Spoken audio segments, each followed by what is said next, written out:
Sí, Freddy. Soy muy feliz y te lo debo a ti.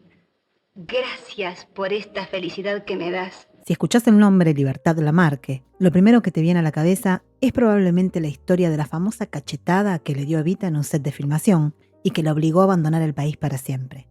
Pero hay un problema. Ese episodio nunca existió. Y eso es solo el principio, porque la vida de Libertad esconde secretos que muy poca gente conoce. ¿Sabías que en un momento tuvo que organizar una operación completamente clandestina para rescatar a alguien muy querido? O, por ejemplo, que en plena cumbre de su carrera internacional, Libertad llegó a un punto de agotamiento y dolor tan profundo que tomó una decisión de la que casi no vuelve. Corría 1945 y la Argentina estaba a punto de cambiar para siempre, igual que la vida de nuestra protagonista. Libertad Lamarque estaba en la cima absoluta de su carrera. Filmaba La cabalgata del circo, dirigida por Mario Soffici, y era la estrella indiscutida del proyecto. Pero en el elenco había una joven actriz que amenazaba a pisar fuerte y que tenía un detalle que la diferenciaba del resto. Era la pareja del coronel Juan Domingo Perón, y su nombre era María Eva Duarte. Y bueno, acá es donde la historia se pone un poquito tensa. Libertad era una profesional obsesiva con los horarios. Llegaba al estudio viajando en tren puntual como un reloj. Eva, en cambio, aparecía sistemáticamente tarde, a bordo de automóviles oficiales con chofer incluido. Imagina la escena. La gran diva de América esperando horas en su camarín, apretada en un corset de época, sin poder comer ni moverse, mientras la actriz de reparto no daba señales de vida. La tensión fue creciendo hasta que un día Libertad no aguantó más y le dijo a Eva con toda la ironía del mundo que cuando le sobrara gasolina de sus autos oficiales le mandara un poco al estudio para hacerse buches. Y bueno, entonces llegó el día en que todo estalló. Durante décadas, el mito popular repitió que Libertad cruzó el set y le dio una cachetada brutal a Evita frente a todo el equipo. Pero esto es falso. La propia Libertad se cansó de desmentirlo públicamente y hasta lo dejó escrito en su autobiografía de 1986. Lo que sí admitió fue algo igualmente significativo. Ella ofendió a Eva Duarte y lo hizo de una manera que nadie olvidó.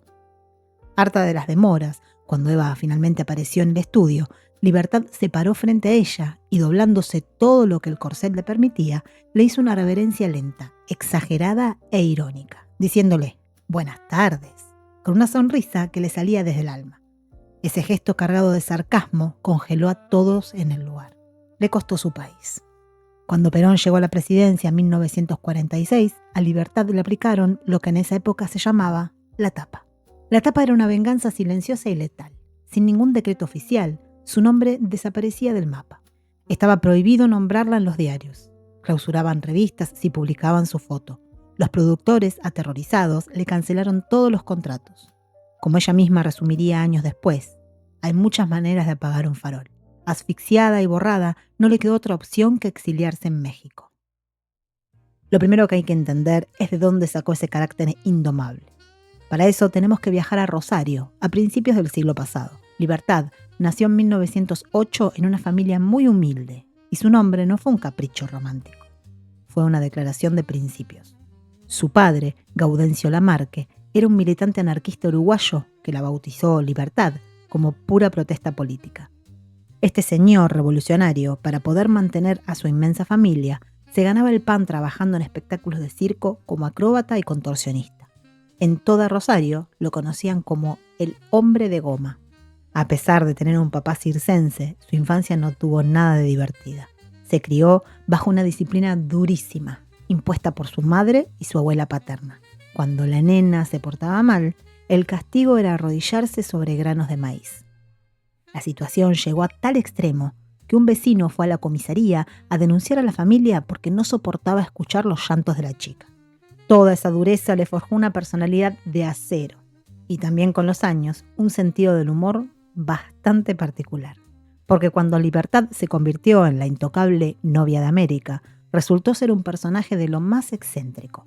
Sus fanáticos instalaron el rumor de que tenía el corazón del lado derecho del pecho y también se decía que tenía un ojo de vidrio. Lejos de ofenderse, cuando algún periodista indiscreto se animaba a preguntárselo, ella contestaba riéndose a carcajadas. Y si hablamos de excentricidades, su gran amiga Mirta Legrand contó una anécdota que no tiene precio. Ya siendo una superestrella consagrada, mientras protagonizaba Hello Dolly, Libertad se comía un pollo entero con las manos en pleno escenario. Lo hacía con tanta gracia y naturalidad que el público deliraba. Después de chuparse los dedos, seguía cantando y bailando como si nada. Pero antes de los teatros llenos y el pollo en escena, esta chica de Rosario tenía que escapar primero de su casa. A los 15 años armó las valijas y se fue a Buenos Aires a buscar la fama.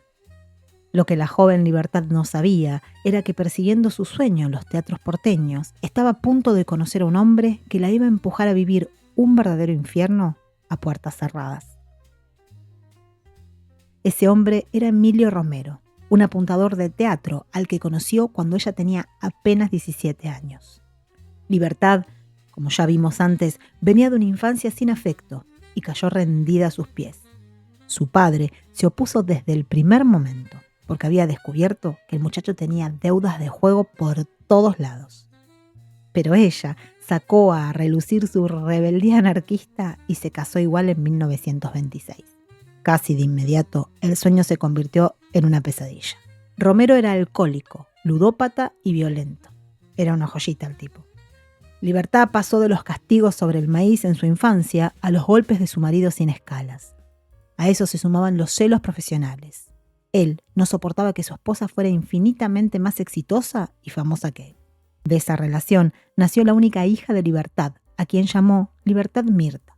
Pero la convivencia era asfixiante y el deterioro no tenía fondo.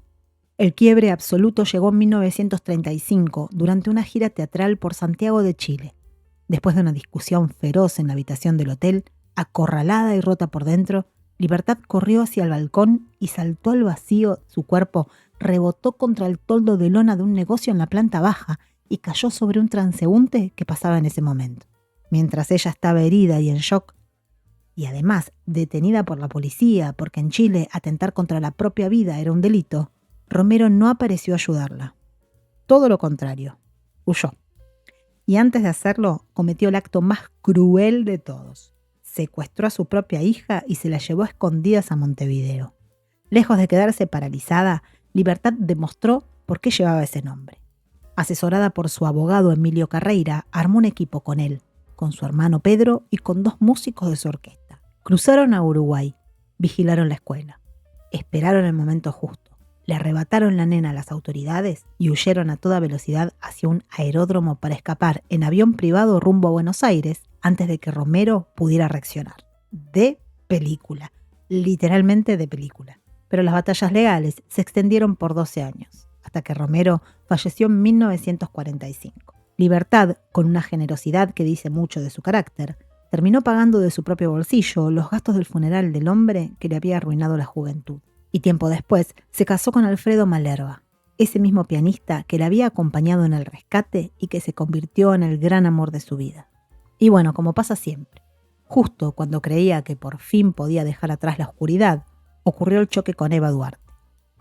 Cualquiera pensaría que tener que escapar de tu propio país porque el gobierno te cerró todas las puertas sería el final de una carrera. Para Libertad fue exactamente lo contrario. En 1946 se instaló en México. No llegó a golpear puertas pidiendo favores. Su debut en el cine mexicano fue un verdadero bombazo. Protagonizó Gran Casino en 1947, dirigida por Luis Buñuel, y compartió pantalla con Jorge Negrete, el ídolo máximo del país. A partir de ahí, su consagración fue total. México terminó de darle el título que le habían puesto poco antes en Cuba, la novia de América. Con el tiempo, Libertad demostró una inteligencia brutal para entender su propio destino. Lejos de amargarse por el exilio, solía decir: de alguna manera, gracias a mi pelea con Evita, conquisté América. Y acá viene el giro triunfal de esta historia. Su exilio no fue para siempre. Cuando el gobierno peronista cayó en 1955, Libertad pudo por fin volver a la Argentina. Lejos de haber sido olvidada, fue recibida por una verdadera multitud que la ovacionó. A partir de ese momento, nunca más cortó el vínculo con su tierra. Volvió para hacer televisión, dar conciertos y protagonizar obras de teatro a sala llena. Sin embargo, la herida del destierro nunca cerró del todo, lo que la llevó a resumir su vida con una frase hermosa: la Argentina es mi tierra y México es mi cielo. Cuando el cine empezó a decaer, no se jubiló. Se metió de lleno en las telenovelas. A los 90 años, mientras cualquier persona de su edad difícilmente pueda moverse, Ella memorizaba libretos y se robaba la pantalla como la abuela alcohólica Piedad Bracho en La Usurpadora, 1998. Un éxito que se vio en todo el mundo. Trabajó hasta que el cuerpo le dijo basta. En el año 2000, con 92 años, mientras grababa la novela infantil Carita de Ángel, una neumonía terminó con su vida. Se fue cumpliendo la profecía que ella misma había repetido toda su vida. Yo nací artista y artista me voy a morir. Y no se vayan todavía, porque queda un último misterio. ¿Por qué la estrella más grande del continente no quería tener una tumba? A pesar de toda la fama y los aplausos, Libertad le tenía un terror profundo a ser olvidada. Y su razonamiento era tan simple como desgarrador. Le dejó clarísimo a su hija que no quería que la enterraran en un cementerio, porque según sus propias palabras, en la tumba pasan los años y nadie te trae una flor. Por eso, su última voluntad fue que la cremaran y que sus cenizas fueran esparcidas en las aguas del Atlántico, frente a su casa en Miami. Quería que las corrientes marinas llevaran sus restos por todos los países que había conquistado con su voz. Cuba, México, Venezuela, Argentina. Entendió que una tumba te deja quieta en un solo lugar, pero el océano no olvida nunca. Así que la próxima vez que escuches el nombre de Libertad Lamarque, ya no vas a pensar solo en el mito político. Vas a pensar en la nena que se arrodillaba sobre el maíz, en la mujer que saltó de un balcón, en la madre que organizó un rescate de película y en la artista que conquistó un continente entero para terminar fundiéndose en el mar. Nos vemos en el próximo eco. ¡Beso! Ese fue el error de mi vida. No me disculpo. Nunca volví a ver a mi hijo. Me quedé sola, sin ninguna esperanza. Cuando supe de Raimundo ya era demasiado tarde. No era digna. Aquel canalla me aceptaba como era y me ligué a él. Fue un infierno, cayendo cada día más bajo, hasta que tuve que matarlo para que Raimundo no supiera nada.